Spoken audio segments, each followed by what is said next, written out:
Damai sejahtera Allah yang melampaui segala akal, itulah kiranya yang memelihara hati dan pikiranmu dalam Kristus Yesus Tuhan kita. Amin.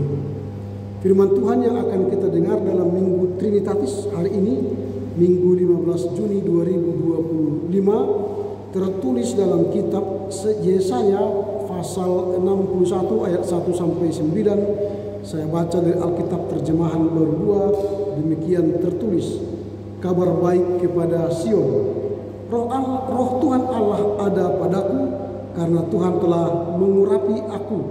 Ia telah mengutus aku untuk menyampaikan kabar baik kepada orang-orang sengsara dan merawat orang-orang yang remuk hati, untuk memberitakan pembebasan kepada orang-orang tawanan dan kelepasan dari penjara kepada orang-orang yang terkurung, untuk memberitakan tahun rahmat Tuhan dan hari pembalasan Allah kita, untuk menghibur semua orang yang berkabung, untuk mengaruniakan kepada orang-orang yang berkabung di Sion, mengaruniakan kepada mereka perhiasan kepala sebagai ganti abu, minyak untuk pesta sebagai ganti kain kabung, nyanyian puji-pujian sebagai ganti semangat yang pudar, supaya orang yang menyebut mereka pohon terbantin kebenaran yang ditanam Tuhan untuk memperlihatkan keagungannya. Mereka akan membangun kembali reruntuhan yang sudah berabad-abad dan mendirikan tempat-tempat yang sejak dahulu menjadi sunyi sepi. Mereka akan membarui kota-kota yang runtuh, tempat-tempat yang turun-temurun menjadi sunyi sepi. Orang-orang luar akan melayani kamu sebagai gembala kambing dombamu, dan orang-orang asing akan bekerja bagimu sebagai petani dan tukang kebun anggurmu. Akan tetapi kamu akan disebut imam Tuhan dan dinamai pelayan Allah kita. Kamu akan menikmati kekayaan bangsa-bangsa dan memegahkan diri dengan segala harta mereka. Sebagai ganti aibmu yang 2 kali lipat banyaknya, dan sebagai ganti noda, kamu akan bersorak-sorai karena bagian yang diperoleh. Kamu akan mendapatkan warisan 2 kali lipat di negerimu, dan sukacita abadi akan menjadi milikmu.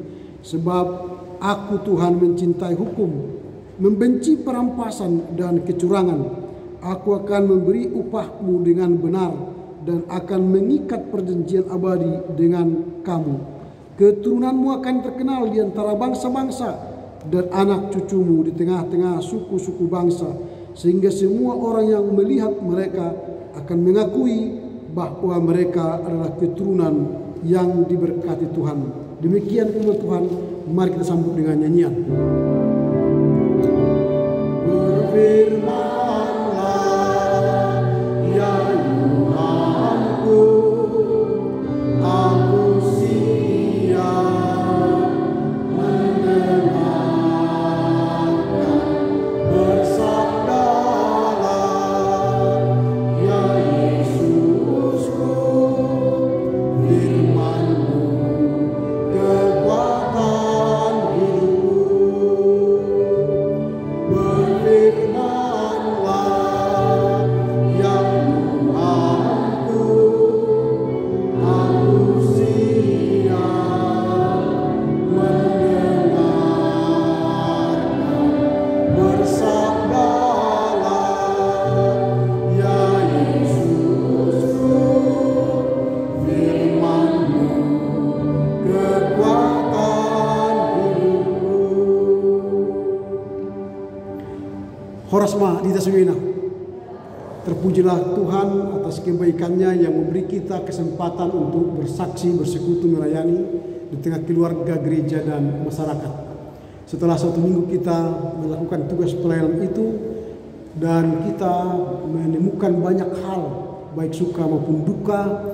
Ada yang sukses, ada yang gagal, ada yang sehat, ada yang mengalami sakit penyakit. Tapi pada umumnya kita diberi kesempatan untuk datang memuji Tuhan di rumah ibadah ini di GKPA Jalan Cangkir, dalam rangka menyampaikan rasa syukur kita atas kesempatan yang diberikan bagi kita, bahkan keselamatan yang diberikan kepada kita. Hari ini kita telah memasuki Minggu Trinitatis dari ibadah liturgi kita di GKPA. Setelah melewati 5 hari raya besar, Natal, Jumat Agung, Paskah, kenaikan dan turunnya Roh Kudus. Dan kini kita masuk pada Minggu Trinitatis. Minggu ini panjang sekali. Ada 24 minggu lebih sampai bulan November yang akan datang. Kita akan melaksanakan Minggu Trinitatis, Tritunggal yang Esa. Dan memulai Minggu Tritunggal ini kita akan disuguhkan tema memberitakan tahun rahmat Tuhan. Ini menarik karena ada banyak persoalan yang kita hadapi, tapi di tengah pergumulan hidup yang berat itu kita ditawarkan Tuhan tahun rahmat dan tahun Yobel. Sebenarnya ini merupakan tahun ke-50. Dalam tahun ke-50 tradisi Israel, setiap persoalan atau setiap tanah yang kita jual bisa kita terima kembali. Dan kita merasa pembebasan dan pemulihan. Orang Israel kala itu dibuang di Babel, itu sudah menjalani masa 50 tahun pembuangan. Lalu Tuhan memberikan jaminan pembebasan. Tuhan memberikan tahun rahmat Tuhan. Supaya apa? Orang Israel merasa di tengah pembuangan itu mereka punya kebebasan. Di tengah hukuman itu mereka punya sukacita besar. Bahkan Tuhan berjanji di ayat yang ketiga tadi untuk mengaruniakan kepada mereka perhiasan kepala ganti abu. Jadi abu itu simbol penderitaan, simbol perkabungan, simbol ratap tangis, tapi diberikan perhiasan kepala menggantikan tangis. Lalu diberikan kepada mereka minyak untuk pesta sebagai ganti kain kabung. Ada perubahan di tahun rahmat Tuhan. Bahkan menyanyi-nyanyikan pujian sebagai ganti semangat yang pudar. Supaya orang menyebut mereka pohon terbentin kebenaran yang ditanam Tuhan. Ini menarik. Karena tahun rahmat Tuhan itu adalah tahun pembebasan. Tahun sukacita besar. Dan diberikan berlipat-lipat dari apa yang telah hilang. Kalau dibaca ayat yang ke-7 tadi, kamu akan mendapat warisan 2 kali lipat di negerimu dan sukacita abadi akan menjadi milikmu. Jadi ada sukacita besar, ada yang kembali kepada kita, menggantikan sunyi sepi, menggantikan perkabungan, menggantikan pergumulan. Maka tahun rahmat Tuhan menjadi bagian kita. Ini yang menarik dari permulaan Minggu Trinitatis ini. Kita ditawarkan untuk menikmati tahun rahmat Tuhan. Ada beberapa pelajaran penting dari perikop yang kita baca tadi untuk kita renungkan atau untuk kita gumuli, sehingga nanti dalam rangka memasuki Minggu Trinitatis ini kita mampu memberitakan tahun rahmat Tuhan. Yang pertama, pengutusan Tuhan untuk memberikan kabar baik. Di ayat pertama tadi dikatakan, ia telah mengutus aku untuk menyampaikan kabar baik. Kita ingat Yesus ketika di sinagoge diberi kesempatan membaca kitab suci, dia membaca teks ini. Lalu seusai dia membaca, dia berkata, setelah aku membacakan firman ini, maka firman ini digenapi padaku. Nah, janji nubuatan Yesaya itu telah dilaksanakan oleh Yesus, telah nyata dalam diri Yesus. Ketika Yesus membaca teks itu, maka genaplah kepadanya dia menjadi utusan Allah, kepadanya turun roh Allah, dan dia menyampaikan kabar baik.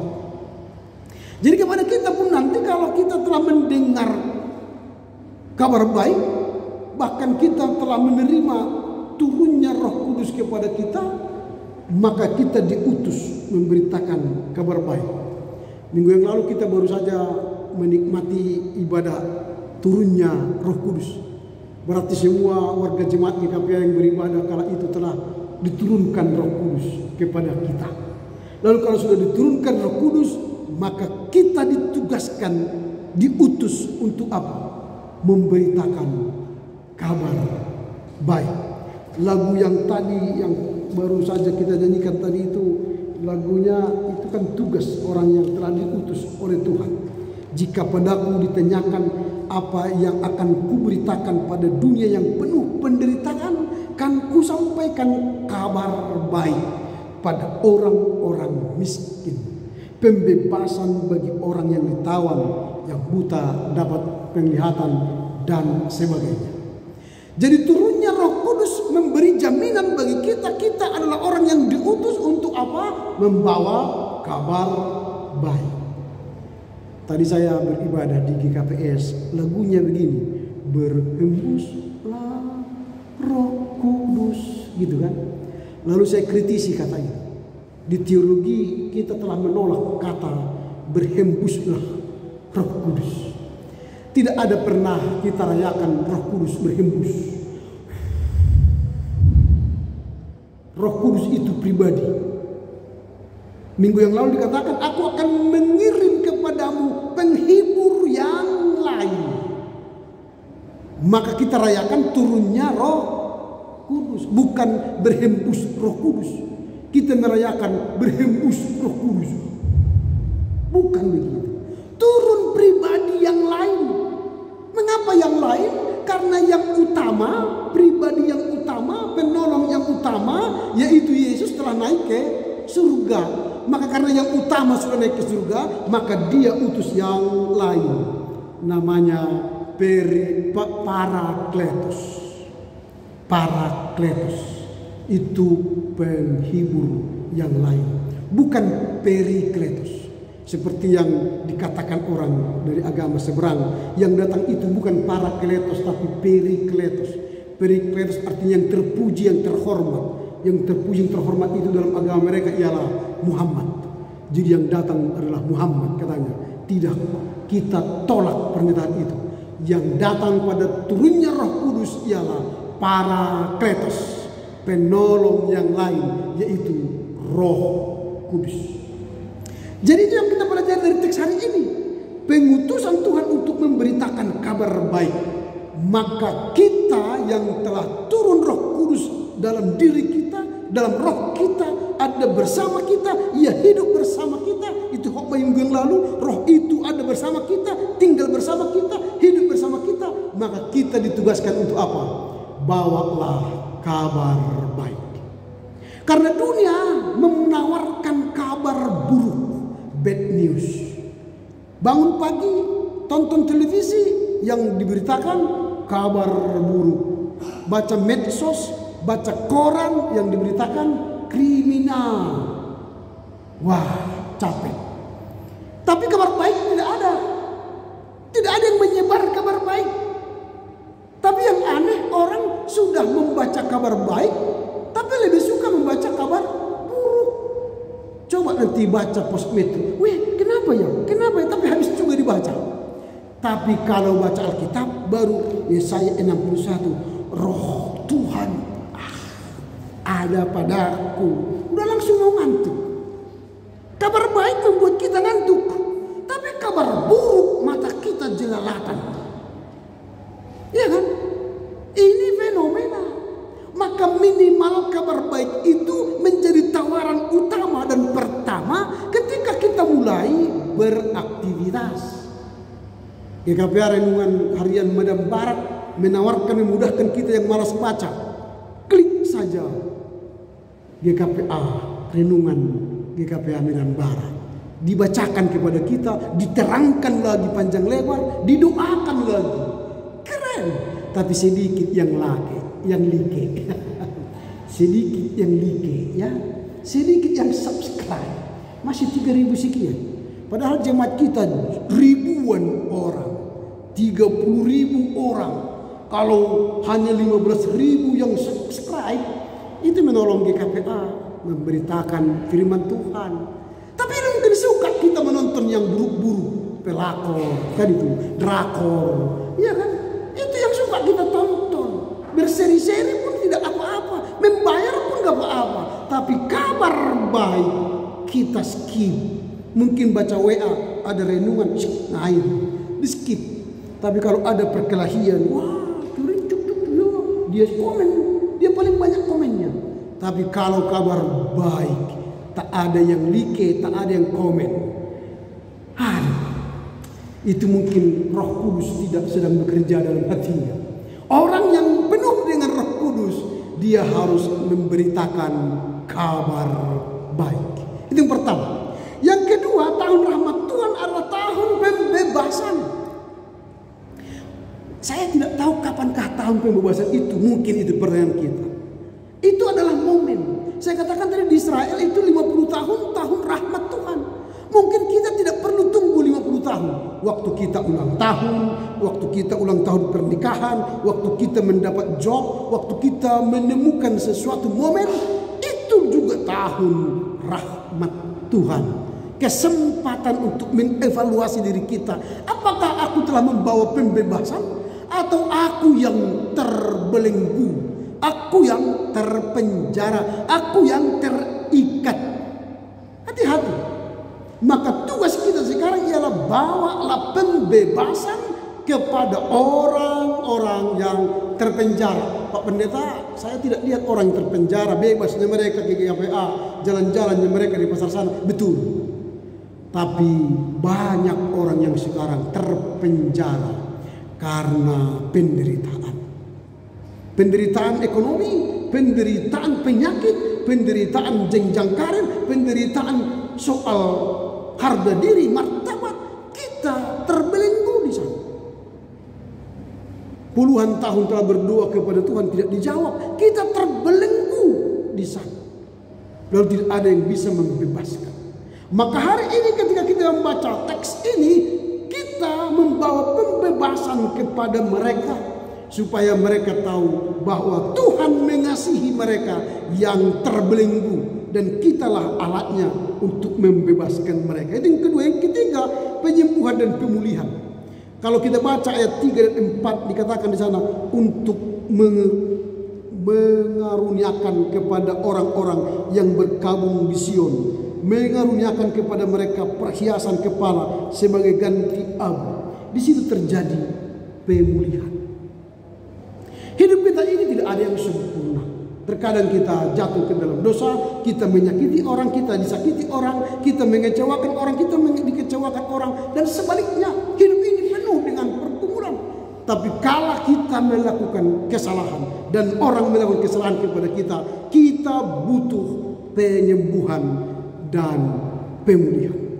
Kalau tidak mau dipulihkan dan tidak mau disembuhkan, berarti kita tidak merasakan rahmat Tuhan. Tapi kalau kita dengan rendah hati mau dipulihkan dan saling memulihkan dan saling menyembuhkan, maka kita sedang merasakan tahun rahmat Tuhan. Jadi kata abu dalam ayat 3-4 itu, abu diganti dengan mahkota, itu simbol pemulihan. Duka diganti dengan suka. Tetapi terkadang suka diganti dengan duka juga. Maka lagu kita dikatakan suka duka dipakainya untuk kebaikanku. Jadi tidak ada suka duka itu dipakai untuk merusak, menghancurkan kita.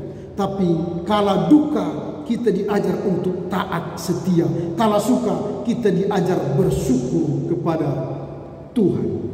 Lalu yang keempat, mengutus kita menyampaikan berita kemenangan. Tahun rahmat Tuhan harus membawa kabar baik, berita kemenangan. Walau mereka masih 50 tahun di Babel dan mereka dibebaskan pada tahun ke-70, tapi mereka sudah memberitakan kemenangan dalam melawan penderitaan itu, penghukuman Tuhan di Babel. Supaya apa? Mereka semangat. Bisa saja kita sakit, tapi ketika Tuhan memberi kita kemenangan, maka kita tidak merasakan sakit itu lagi. Karena fokus kita bukan pada sakit itu lagi, tapi fokus kita ialah Tuhan menolong, menyembuhkan kita dan terbebas dari rasa takut. Ini yang penting, bahwa hari ini Tuhan Tuhan memberi kemenangan, mengawali Minggu Trinitas, sehingga pada Minggu Trinitas yang berikutnya kita harus menyatakan saya menang bersama Tuhan. Kenapa? Karena Tuhan telah memberikan rahmat-Nya bagi saya. Nah, pertanyaan kita sekarang ialah bagaimana cara kita untuk memberitakan rahmat Tuhan itu, tahun rahmat Tuhan itu. Bagaimana cara kita memberitakannya? Yang pertama cara kita ialah berikanlah kabar baik kepada orang yang terpinggirkan. Lihatlah di rumah tangga kita siapa yang terpinggirkan, yang tidak pernah lagi kita sapa, yang tidak pernah lagi kita bersenda gurau kepadanya. Mungkin keluarga sekarang sudah meninggalkan kepeduliannya karena sama-sama punya handphone, pulang dari kantor, pulang dari sawah, pulang dari ladang, semua pegang handphone, lalu tidak pernah lagi menyapa satu keluarga. Lebih pada menyapa si TikTok, menyapa si YouTuber, menyapa WA. Yang jauh disapa, yang dekat tak disapa. Akhirnya istri terpinggirkan, suami terpinggirkan, anak-anak pun terlantar. Hari ini bertobatlah. Nanti pulang ke rumah, bawalah kabar baik kepada orang-orang yang terpinggirkan itu. Lalu kumpulkan, hei sini dulu nak, sini dulu Inang, sini dulu Aman. Saya mau cerita. Apa? Hari ini Minggu Trinitatis. Saya ditugaskan membawa kabar baik. Kabar baik hari ini ialah Yesaya 60 ayat 1. Roh Tuhan ada padaku. Itu kan. Sehingga wah, keren sekali Amang ini kan gitu kan. Keren sekali Inang ini. Cocok sintua ini kan gitu kan. Demikian sintua nanti tidak sulit lagi. Sudah dapat bibit-bibit sintua di GKPA. Itu kesana arahnya. Karena apa? Kita telah membawa kabar baik. Itu cara yang pertama. Memberitakan tahun rahmat Tuhan. Yang kedua, memberikan penghiburan kepada mereka yang berduka. Kita mungkin mengatakan yang berduka itu kalau mati berduka. Baru datang kita penghiburan. Semua warga jemaat kita akan melaksanakan penghiburan jam sekian. Itu betul. Kalau kematian berduka, tapi bukan setiap kematian yang disebut berduka. Ada anak-anak pulang sekolah sampai jadi rumah, kita lihat nilainya 5, langsung kita marahi. Mengapa kau nilai 5? Anak bodoh kau. Aduh, dia sudah masalah dari sekolah, tidak bisa punya kemampuan belajar, ditimpa tangga lagi dengan dimarah-marahi orang tuanya. Seharusnya kita hibur dia. Coba sini dulu nak, mana tugasmu tadi? Ini 5. Wah, bagus sekali nilai 5. Besok nilai 7 ya. Nilai 6. Nanti Amang ajari kau atau Inang ajari kau. Di mana kesulitanmu mengerti fisika? Di mana kesulitanmu mengerti IPS? Di mana kesulitanmu mengerti kimia? Oh, di sini Pak. Perlu guru les atau perlu panggil temanmu? Itu supaya besok-besoknya dia nilai 6, besoknya nilai 7, nilai 8, nilai 10. Haleluya kan? Karena apa? Kita motivasi dia menjadi anak yang cerdas, yang unggul, yang punya daya kreasi untuk mengatasi masalah. Dia butuh dihibur, butuh disupport, tapi kita mematikan dia dengan mengatakan bodoh kali kau, persis kau seperti ibumu, seperti bapakmu, seperti makin celaka, panjang ke sana. Kita kait-kaitkan masalah itu. Padahal itu anak kita nih. Bodoh dia berarti kan mengalir dari kita. Supaya jangan bodoh dia, kita ajarilah supaya dia pintar. Nah, kita butuh penghiburan. Mungkin istri kita yang butuh penghiburan. Karena masih tanggal 10 sudah habis, mau dibelanjakan nggak ada lagi. Kita butuh penghiburan. Bagaimana sayang, masih cukup yang sedikit itu. Nggak ada lagi Pak. Sabarlah ya. Nanti Tuhan berikan rezeki kepada kita. Gaji habis tidak apa-apa. Nanti ada rezeki. Kan gitu kan. Gaji tidak sama dengan rezeki. Gaji sudah jelas angkanya. Rezeki tak jelas. Entah dari mana datangnya, Tuhan yang suruh. Kemarin saya hanya ngobrol-ngobrol di bengkel. Saya ngobrol-ngobrol bla bla bla bla bla bla bla bla. Mereka tertolong dengan ngobrol-ngobrol itu. Waktu saya pulang, disalam. Wih, kenapa ini? Tidak apa-apa, Mang. Kami sangat diteguhkan dengan perbincangan ini. Ya, itu rezeki. Tidak pernah Karena saya bayangkan ada rezeki di situ. Itu kan bengkel, pengeluaran itu kan. Ternyata ada pemasukan. Nah itu contoh-contoh kecil. Jadi jangan takut soal rezeki. Tuhan yang mengatur rezeki. Tidur pun kita, Tuhan kirimkan rezeki. Tapi ada orang yang berpeluh kesah sampai banting tulang, tak berhasil. Tidak Tuhan berikan rezekinya. Maka ketika kita sudah dipenuhi Roh Kudus, kita memberitakan kabar baik, kita menolong yang terpinggirkan, lalu kita akan mendapat rezeki. Ini cara kita bagaimana cara kita memberitakan tahun rahmat Tuhan. Yang ketiga, menawarkan pembebasan bagi orang yang terperangkap. Yang terperangkap dosa, terperangkap kejahatan, terperangkap. Sekarang kita mungkin tidak merasa kita diperangkap oleh smartphone. Waktu kita kalau sudah buka TikTok, buka YouTube, nggak terasa 3 jam. Nggak terasa sudah malam. Nggak terasa sudah lupa makan, lupa minum. Kita dibelenggu oleh kekuatan media sosial ini. Bahkan karakter kita hampir dipastikan dibentuk oleh media sosial. Banyak orang sekarang melakukan kejahatan karena apa? Dia tonton di YouTube. Dia membunuh orang karena tonton di YouTube, bisa rupanya membunuh katanya. Baru-baru ini kan ada seperti itu kan. Bagaimana saya padahal dia membunuh istrinya. Kalau di video itu, wah, cintanya dia sama istrinya kan. Mengapa kau? Bukan aku yang dibunuh. Mengapa kau sayang? Wah, ternyata dia membunuh. Ini bahaya. Karena pengaruh kabar buruk yang ditonton terus-menerus menjadi pola pattern bagi dirinya, dan tidak ada kabar baik. Malas ke gereja, malas berdoa, malas baca kitab suci, maka pikiran yang jahat. Maka bebaskanlah kita dari keterbelengguan dunia digital ini, dunia sosial media ini, supaya kita tidak menghabiskan waktu di situ, tapi mari menghabiskan waktu membaca, merenungkan firman Tuhan pagi, siang, dan malam. Sehingga firman Tuhanlah yang menguasai tindakan kita, kata kita, gerakan kita, semua persekutuan kita. Firman Tuhan yang menguasai, bukan lagi TikTok atau media sosial. Itu yang ketiga. Yang keempat, menjadi agen pemulihan. Ketika roh Tuhan ada pada kita, kita memberitakan kabar baik, kita berarti telah menjadi agen kabar baik dan pembaruan. Jadi ketika kita mendengar firman seperti ini, maka katakan pada diriku, aku akan berubah. Lalu kita laksanakan perubahan itu. Setelah kita berubah, maka orang lain kita ajak berubah. Jangan katakan seandainya dia di sini cocok khotbah ini sama dia, jadi orang lain yang berubah, kita tidak berubah. Itu tidak menjadi transformasi. Tetapi firman yang diberitakan harus mengubah karakter kita, mengubah pola laku kita, mengubah tindakan kita. Apa gunanya kita berkali-kali mendengar firman tapi tidak berubah sikap kita? Itu berarti firman tidak berkuasa dalam hidup kita.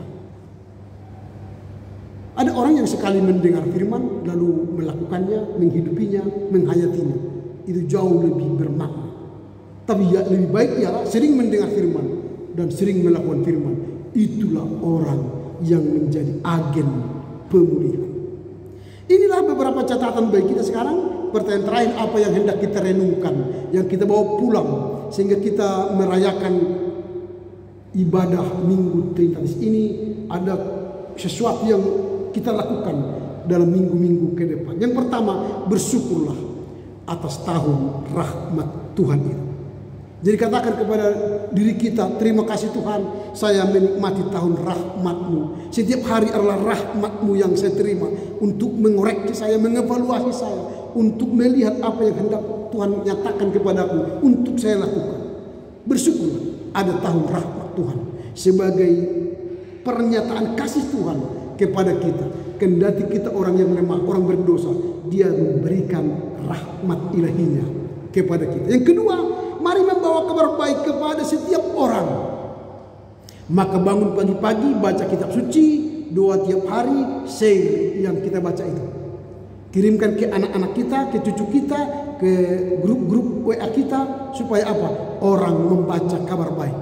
Sehingga kita telah memberi mereka kabar baik yang akan menolong kehidupan mereka, menolong kehidupan kita. Itu yang kedua. Sering-seringlah memberitakan kabar baik. Yang ketiga, memberi penghiburan. Kalau datang istri kita ngoceh, datang suami kita ngoceh, ya berilah penghiburan. Oh ya, oke, semangat ya, gitu. Jangan apa itu aja pun nggak bisa kau bereskan, percuma kau, itu berkelahi. Jadi beri penghiburan. Ketika ada masalah, dia beri penghiburan. Tolong, topang, support supaya semangat.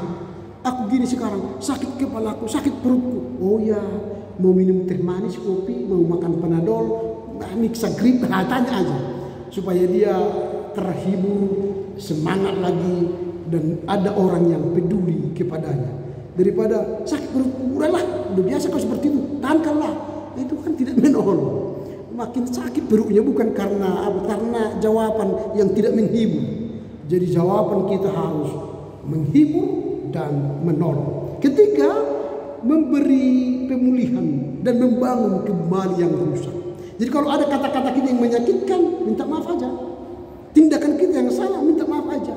Supaya apa? Terjadi pemulihan. Membangun yang retak. Membangun yang sudah rusak. Kalau dalam teks tadi dikatakan ini, yang sudah berabad-abad itu dibangun kembali.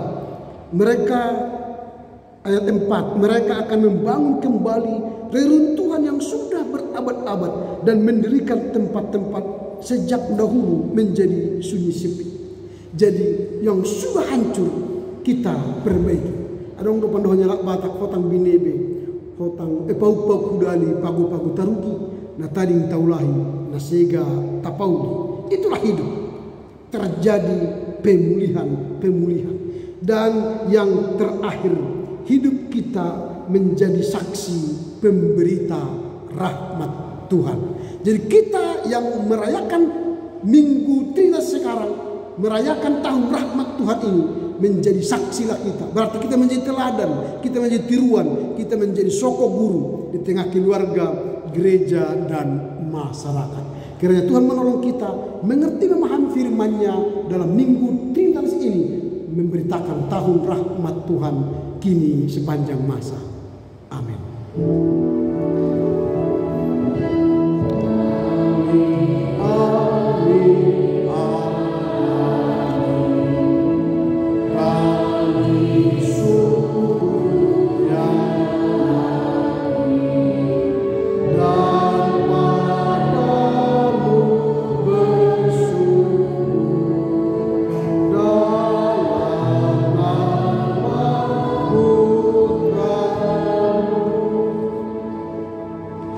Terpujilah Engkau Bapa, kami telah memasuki Minggu Trinitatis. Tuhan mengajar kami untuk mampu memberitakan tahun rahmat Tuhan dalam kehidupan kami sehari-hari. Karenanya kami mohon Tuhan mampukan kami mengerti memahami firman-Mu dan melakukannya dalam kehidupan kami sehari-hari. Amin.